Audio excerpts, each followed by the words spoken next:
અમરેલીની શેત્રુંજી નદીમાં કરોડો માછલીઓના મોત મામલે નાથાલાલ સુખડિયાએ આવેદન પાઠવ્યું। વડી ડેમમાંથી છોડાયેલા પાણી બાદ શેત્રુંજી નદીમાં માછલીઓના મોત થયાનો આક્ષેપ। પાણીમાં ઝેરી પદાર્થ કે કેમિકલ ભળ્યા હોવાની વ્યક્ત કરાઈ શંકા।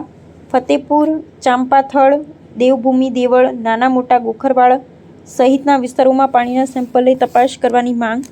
ગુજરાત પ્રદૂષણ નિયંત્રણ બોર્ડ દ્વારા તપાસ કરી જવાબદારો સામે કાર્યવાહી કરવાની માંગ ઉઠી। પ્રદૂષિત પાણીથી પ્રકૃતિ ને વન્યજીવોનો ખતરો ઊભો હોવાનો આક્ષેપ। રિપોર્ટર ફારૂક બિલખિયા, અમરેલી। કલેક્ટર સાહેબને આવેદન પાઠવ્યું છે।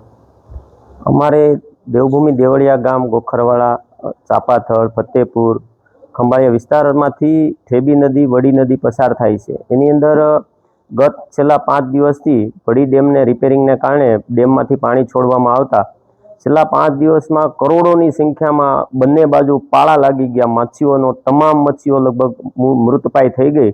તો અમે આજરોજ જિલ્લા કલેક્ટરશ્રીને, માનનીય ધારાસભ્યશ્રી અને મંત્રી શ્રી કૌશિકભાઈ વેકરિયા અને સાંસદશ્રીને અમે લેખિતમાં રજૂઆત કરી કે ભાઈ આની અંદર કોઈ પણ પ્રદૂષણ કોઈના દ્વારા ઠાલવતું હોવાને કારણે, ઝેરી કેમિકલને કારણે આ પ્રાણી કુદરતી પ્રકૃતિનો નાશ થયો છે।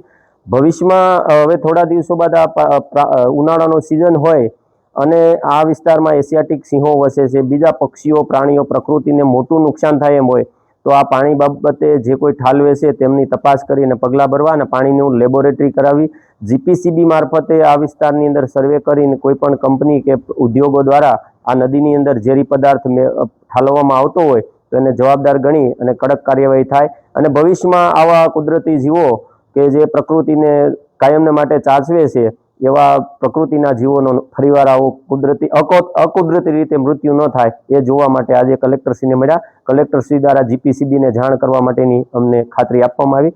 વિશ્વાસ રાખીએ અમે કે સરકારશ્રી ગંભીરતાથી આ બાબતને લઈ અને આની તપાસ કરે।